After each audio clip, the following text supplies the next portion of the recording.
Okay, we are back. How exciting is that? We stopped doing these videos, I should say the royal I stopped doing these videos when we released the game, but a lot has happened in terms of updates and new stuff and cool stuff that we're going to be working on that I thought was worth doing another video. So we'll do them now and then when there's exciting cool stuff, because we are still working on the game.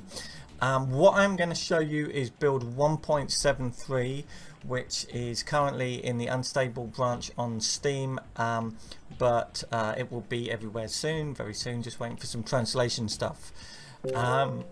So I've noticed that I'm really color coordinated. I'm all in like production line blue, if that's a thing, which is kind of weird. Anyway, I'm going to go through this long list of stuff in not much detail because there's quite a lot of it, to show you new stuff that's been in the game. If you bought it when it came out and you haven't touched it since, I know that wasn't long ago, but we work very fast. So there is a new thing, a new researchable thing, which is a process somewhere down here. Rapid shipping. You have to have sold 500 cars and already researched administration and export specialization. Anyway, what that allows you to do is change the actual export slot to one of these. It's facing this way, which is a bit hard to see, but you've got like a gantry thing and loads of people working there. It's a bit quicker. It's, I think, 25% quicker than the normal export slot. Now, you might go, who cares? Well, I say to you that with certain layouts, and because I've bodged some stuff here, that's not the case here, the export slot is a real bottleneck. Otherwise, you have to route your cars all over the place, which is what I must find out what that bug is. Which is what I'm having to do here. So you notice my export slot here. Before I get to it, I have an option to go off this way, up here, and round and down here, and then all the way to this export slot. And because I filled that up as well, there's another one that goes all the way up there. I had to rebuild a lot of my factory to do this. Up here, then along there, along here, and then out of these two. So I'm actually using 4 export slots, which is really hard in production line to kind of coordinate that. But that will be less hassle now with the exciting new rapid shipping slot. Okay, that's a new thing, one new thing. Another thing that we've done is there's been some really major optimizations to the pathfinding in the game.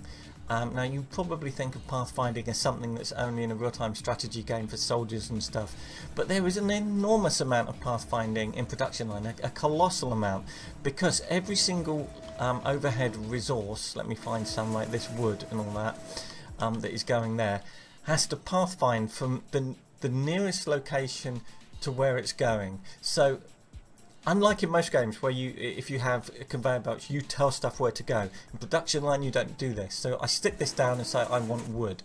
It will then work out the shortest 2 routes, because it will load balance between the two, from import slots like these to that location, and it will route through them. And if we destroy one of the links in that chain, it will reroute like the internet.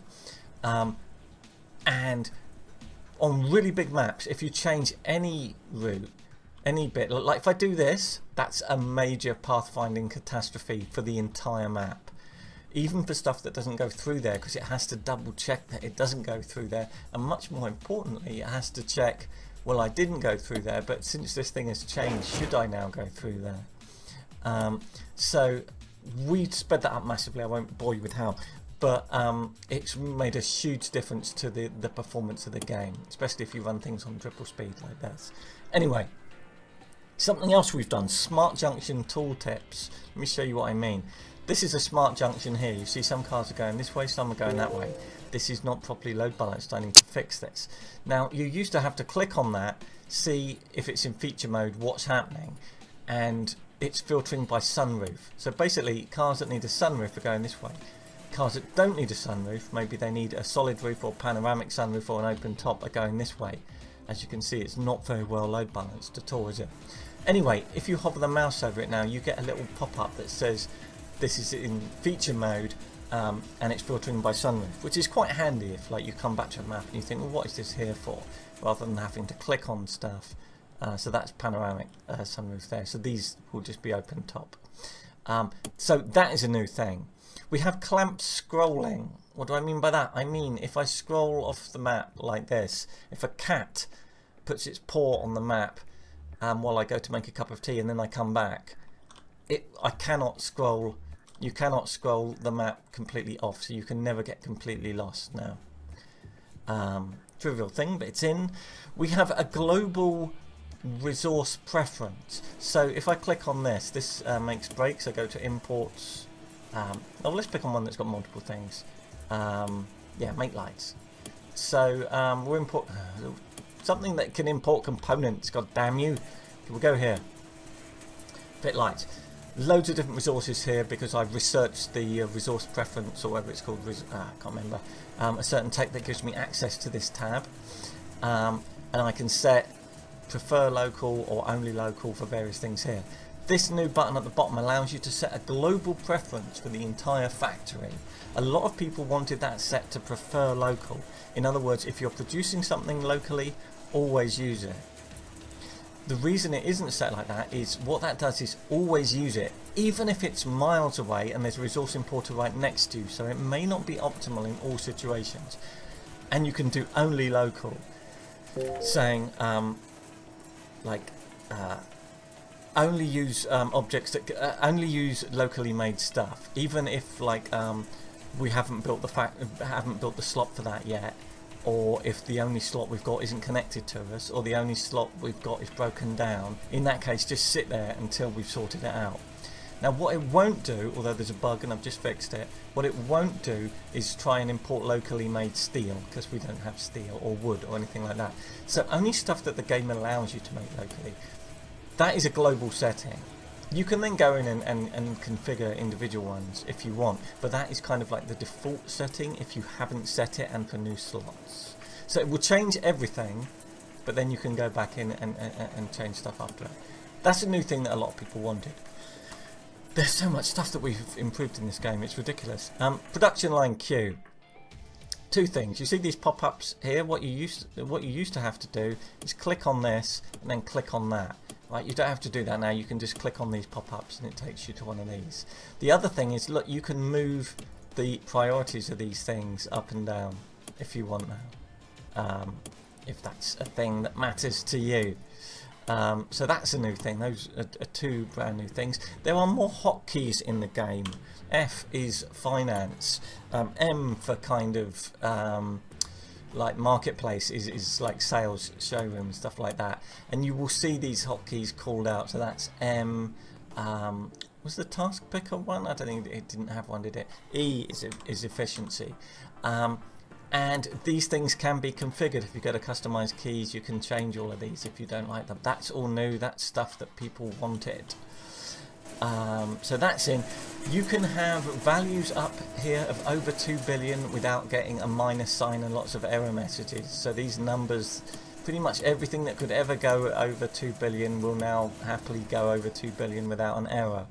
Something else that we've done is if we go into the marketplace here, if you look at customers per hour, it used to show you the number of customers in the last hour. That wasn't very helpful because there is some kind of like random logic in there as to who shows up in the previous hour and what they did. So it now shows you the average number over a certain number of hours, so it's more precise, so 3.66 rather than just 3. I find that very, very helpful. We have some new options in the game. I don't want to bang on and on and on, but we have changed a lot. So the camera pan speed can now be altered. If it was too slow or too fast for you, the autosave interval can now be altered. I think that's the only new thing, the only two new things we added there. Anyway, production line continues to get updates and to change for the better. There's also been loads of bug fixes, obviously, and little tweaks and stuff like that. And we do have like other stuff planned that I want to improve and tweak. The game is selling really well. We're very happy with the way the game has gone. We're very happy with the community that we've got. It's generally been very nice. Lots of people talking about how cars are really made in factories and stuff like that, which I always find really interesting. So what happens from now on, because people keep asking me like what game you're going to do next and stuff like that. I don't have any plan to do any other game next immediately. The studio that I run, which is Positech Games, is doing Democracy 4, but I am not doing any programming on Democracy 4, so I'm still working on this and tweaking this, especially the performance of this.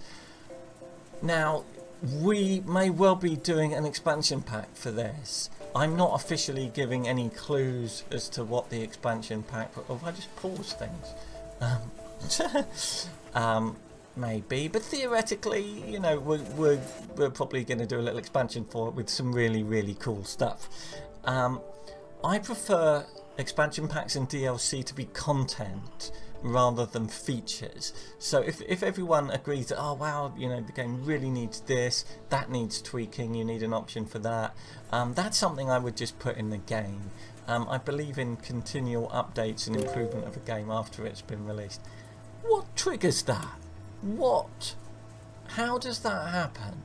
See, that's a bug. That will get fixed. I don't know how that happens.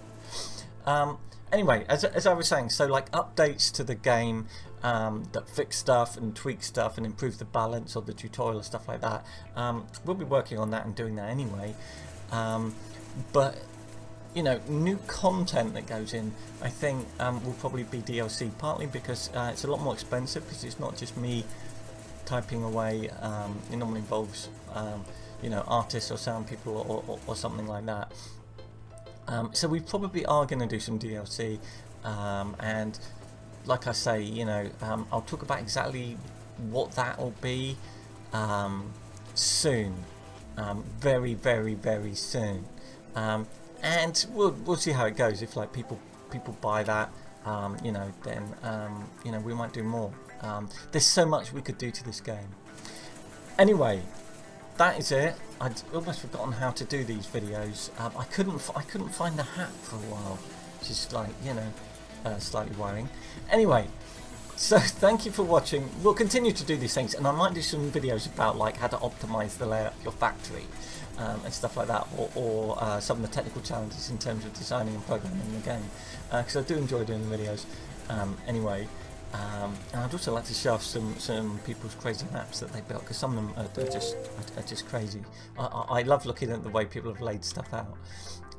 I've still got lots of expansion room here. Anyway, thank you for watching. Thank you for buying the game. It's, I think, $24.95 on Steam, and you can also get it from GOG and the Humble Store. I think you can get it on Congregate's cartridge thing as well, I can't remember. Anyway, thank you for watching. Please subscribe, please keep enjoying the game. Let me know what you think about the stuff that we've changed. If you've got any opinions on DLC, how much it should cost, what it should be, whether or not you buy it, blah blah blah blah blah. Please let me know in the comments. I read all the comments, believe it or not. Thank you for watching, and I will see you soon.